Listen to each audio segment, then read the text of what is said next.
Voilà. Pourquoi est-ce que vous ne devez pas vous inquiéter? Chaque chose dans ta vie, chaque sujet, vois un peu la boule si comme ton cœur. Et ce cœur-ci est représenté à l'extérieur par ta vie. La voiture que tu conduis, la maison que tu habites, le boulot que tu as, la façon dont on te voit au boulot. Tout ça, c'est ici. Donc, on va mettre les parties. Peut-être on va mettre une partie verte ici, là. On va mettre une partie jaune. On va mettre une partie rouge. Donc, quand je reste, tu es dans la journée comme ça, ta boule est sur ta tête, ça marche avec toi. Dès que tu penses à ton boulot, la boule va activer la partie boulot. Comme le seul programme que tu as dans la partie boulot depuis là, c'est inquiétude. De toutes les façons, les gens là veulent me renvoyer depuis. Ah, ça fait 3 boulots qu'on me renvoie comme ça. De toutes les façons, je suis même une noire. Peut-être que... Voilà le programme qu'il y a dans la partie là. Maintenant, tes enfants. Hey, maman, les enfants, là, regarde, ils sont têtus. Moi, vraiment, moi, je voulais pas. J'ai dit, oh, les enfants, là, ne m'écoutent jamais. Voilà. Ton mariage, ouais, mon mari, je suis sûr que la femme, là, j'ai vu l'autre jour comme il la regardait. Je suis sûr qu'il y a quelque chose. Chaque partie de ta vie, vois ça comme une boule. Maintenant, quand tu viens à moi, tu me dis, maman, je me suis inquiétée. Jésus a dit que ne vous inquiétez de rien. Qu'est-ce que quand tu t'inquiètes, ça change ta situation. L'inquiétude ne fait rien sur la boule-ci. Ça ne change pas de forme. Ça ne fait rien. Quand tu t'inquiètes, c'est genre, voilà la boule là. Tu es en train de parler, change de boule, change de boule. Non, pour changer, il faut que tu touches.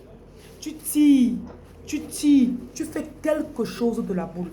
Et dans le monde spirituel, l'inquiétude n'a pas de place. Ça ne fait rien. Voilà tes enfants, la situation de tes enfants. Ton mariage, tes finances.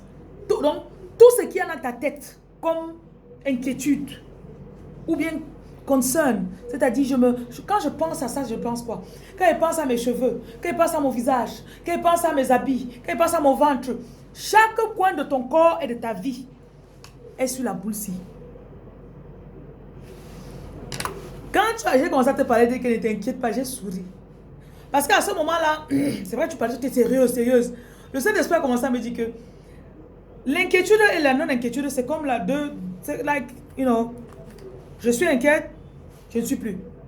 Like, you can decide. Flip, à stop. Et tu arrêtes totalement de t'inquiéter. Souvent, tu as vu souvent, tu vas au supermarché, tu vois une femme, elle a son enfant. Il se couche au sol. Elle dit, mon bébé, ne pleure plus. Toi, tu sais que c'est ton enfant. Ce que tu as giflé l'enfant comme ça. Vu qu'elle a mince. Elle tolère. Parce que dans sa boule, elle tolère ça. Elle ne sait même pas que c'est possible de taper l'enfant. Elle sait pas que c'est possible que l'enfant arrête de faire ça. C'est pour ça que son enfant fait ça. Il y en a parmi vous, ma fille, c'est à 3 ans que j'ai enlevé ça sur elle. Je me rappelle dans le bus. Elle a fait gni, je l'ai giflé devant les gens qui étaient au bus. Il dit que ne tente plus jamais. Depuis le jour jusqu'à aujourd'hui, elle a 12 ans. Elle n'a plus jamais essayé. Donc, il y a des situations dans ta vie que tu as acceptées. Et tu te dis que je vais faire comment? Et tu es là, tu parles, c'est simple pour toi. Non. La prochaine fois que tu penses à la boule ici que je viens de te montrer. Si elle veut changer la boule, l'inquiétude, ce n'est pas ça. Parce que l'inquiétude, c'est comme ce qu'elle déposait. Elle dit que vole. Ça ne va jamais voler. Il faut que je prenne, je lance pour que ça vole. Voilà. Maintenant qu'on est clair sur l'autre là. Ok. Tu m'as maintenant dit, je prends maintenant le cas de tes enfants. J'ai mis une vidéo en ligne ici l'autre jour, je disais comment prier pour son enfant. J'ai suivi ça. Je n'ai même pas encore étendu, donc il y a tellement d'enseignements. J'ai même un livre que j'ai écrit sur les parents, comment planifier le futur de son enfant. On accouche nos enfants, on ne planifie rien. Tu envoies ton enfant à l'école, tu n'as pas parlé sur ton enfant. Tu n'as rien vu sur ton enfant. Il commence à faire un peu la tête. L'enseignant dit, tu vas finir en prison. Ça rentre dans la tête de l'enfant. Hein. Un oncle reste quelque part. Maman, regarde l'enfant, regarde ses pieds, regarde. Tu as fait comme ton père, comme ta mère. Ça rentre dans le subconscient de l'enfant. Toi-même, tu n'as jamais rien dit de positif sur ton enfant. Et quand tu dis, c'est quand tu es fâché. Ouais, voilà. Tu ne t'es jamais assis. Prendre le bic. Voilà ce que je veux pour mon enfant. Tu vas te marier avec telle femme. tu vas trouver le boulot. Dès que tu finis l'école comme ça, là, en finissant dans ton stage, on va t'embaucher. On va te payer le salaire du cadre pour commencer dans l'entreprise. On n'a jamais fait ça. C'est plus tard, quand l'enfant a fait 6 ans, il ne trouve pas le boulot. Je me dis, mon enfant ne trouve pas le boulot. Mon enfant ne se marie pas. Oh, mon enfant, il s'est amusé avec moi à 30 ans. Comment il peut arriver là où tu n'as pas vu maman? Tu me comprends? Hein? Très bien. Très bien. Voilà. Vous avez du pouvoir. Quand il fait mes ateliers, j'ai dit que venez voir vos 2022. Vous dites, ah, je n'ai pas le temps. Ok, tu as le temps de partir. Va travailler. Non, moi, je n'ai même pas. En fait, les autres peut-être, mais je n'ai pas pu contacter celle d'ici pour ça. C'était l'atelier, maman, c'était même pas les produits. Regarde. Je veux que tu t'asseyes et que tu refaçonnes. Si elle te demande maintenant, qu'est-ce que tu vois pour ton fils ou ton mari? Il y a beaucoup de chances que ce soit toujours négatif. Ah, de toutes les façons, il était dans l'entreprise là. Son salaire, c'était seulement 5 000 $ depuis 10 ans. Comment est-ce que ça peut augmenter? Il te dit, qu'est-ce que tu sais que ça peut monter à 15 000 $ d'ici la fin de l'année? Par mois, tu dis, non, il n'y a personne dans notre entourage. Toi-même, tu bloques ta chose dans ta tête. Yeah. Yeah. Quand je vous dis maintenant, ok, prenez le lavage, c'est pour ça que je vous dis que ce ne sont pas les produits que je vends. Quand je vous vends les produits, je vous donne les choses comme ça. Ce ne sont pas les produits que je vends seulement.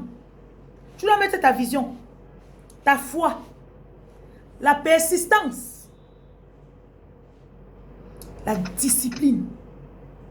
Parce qu'à un moment, tu te lèves le matin, tu déclares que mon revenu est de 3 millions de francs CFA par mois. Le jour là, tout l'argent que tu avais même en banque là, un problème arrive, tu dois vider. Oh, la mère est sous assistance respiratoire à l'hôpital. Il faut sortir 15 millions. Tu vides tout ton compte le jour là. Alors que le matin là, c'est le jour où tu as commencé à dire que mon revenu est de tels millions par mois. Donc tu dois comprendre que ça demande une certaine... Parce qu'il y a une force qui va te tirer vers le bas. Il y a une force qui ne veut pas que tu avances, que ton salaire avance, que tes enfants avancent, que ton mari avance, que toi-même ta vie là, que ça avance. Yeah. Et quand tu commences le travail ici, c'est le chien chemin. Tu dois d'abord te convaincre toi-même que je mérite de m'associer au mariage de mon enfant comme ça. Tout frais payé. On n'a pas pris le loan. Il a remboursé même son loan de l'école. Les choses qu'on vous a expliqué que c'est impossible. Voilà. Ça commence dans ta tête.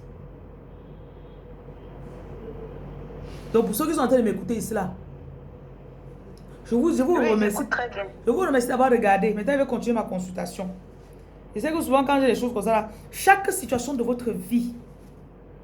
Maintenant si tu veux changer, premièrement, il y a le pouvoir de la répétition. C'est pour ça que je vous dis, lavez-vous au sel chaque jour.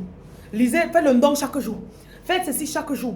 Maintenant, il y a les produits comme le don, par exemple. Le don a une capacité, quand ça picote sur la langue là, ça travaille sur ta langue, ça te redonne le pouvoir à ta bouche. Ma reine, excuse-moi de te stopper. Il y a une de mes filles, ma première fille, quand je lui fais manger le don, elle est réticente. Elle ne veut pas manger le don. Oh maman, ça pique trop, je n'aime pas. Je dis que tu dois manger. Elle ne veut pas. Ça m'a tilté à l'oreille. Je dis, mais j'insiste quand même. Tu vas faire les lavages. Quand tu vas faire les lavages, il y a les choses qui vont sortir. Quand tu dois le manger, il faut checker. Il y a les remèdes qu'on fait, on prend le don, on écrase, on verse dedans. C'est un remède traditionnel. C'est seulement que vous négligez qu'elle dit manger le don, manger le don. Donc, tu vas voir qu'il y a le pouvoir de la répétition. Tu parles. Et quand tu viens de te réveiller, ton subconscient est très... Tu peux imprimer quelque chose dessus. Tu es encore vieille, donc tu n'as pas encore les pensées de la journée. Oh, je vais faire manger la date là. Oh, et oh, voilà, je dois. Tu n'as pas tout ça dans ta tête. Tu viens de te réveiller. Oui. Il y a le pouvoir de la répétition. Il y a aussi le changement d'association. Et il y a aussi l'acte physique. Le fait que je prenne ça, je prends ça, je verse dans l'eau. Je fais l'acte physique. En faisant ça, par cet acte, je déclare, quand Dieu avait dit, accrochez sur prenez l'agneau, vous tuez. Prenez le sang avec l'hysope, vous mettez sur la porte. C'était un acte physique qui venait confirmer la foi de Moïse dans la parole que Dieu lui avait donnée. Ouais. Donc le spirituel et le physique fonctionnent ensemble. La preuve, si on prend, on coupe ta tête comme ça là, totalement, tu vas mourir, non? Un acte physique qui a influencé ton spirituel. Parce que là, on se dit souvent que non, le physique et le spirituel, non. Il y a les herbes que tu prends comme ça là, tu hallucines. Tu vois le monde, tu vois les esprits. L'alcool par exemple, tu prends l'alcool, tu bois, quelques minutes plus tard, tu commences à parler n'importe quoi. Ouais. Donc il y a les actes physiques qu'on fait et ça influence notre esprit. Il y a aussi les poudres de lavage. On prend la poudre, c'est seulement les herbes. Dès que ça touche ton corps, s'il y avait n'importe quoi qui était sur toi, ça quitte. Spirituellement. Ouais. C'est pour ça que les églises pentecôtales, les gens ont dit que non, rien. Depuis qu'ils ont découvert le pouvoir des plantes, les encens que tu brûles, il y avait n'importe quel esprit là, ça part. Et les esprits qui sont venus avec les mauvaises paroles, peut-être que j'arrive, tu as parlé, l'esprit est sorti de ton corps, oh. Ou bien du téléphone, tu regardes les trucs qui ne sont pas bien. Maintenant, tu prends l'encens, tu brûles, ça enlève la parole que tu as parlé, ça s'est transformé en esprit. Et l'encens est fait à base de plantes. Donc il y a les mystères, tu vas comprendre maintenant que tes enfants sont comme ça parce que tu les as aussi laissés seulement. Tu ne voyais rien pour eux. Ta vie aussi comme ça parce que tu as aussi laissé. C'est pour ça que vous devez être persévérant. C'est pas la blague. Voilà. Bon, YouTube, abonnez-vous, likez ma vidéo, partagez. Ça peut aider quelqu'un. Bonne journée à vous.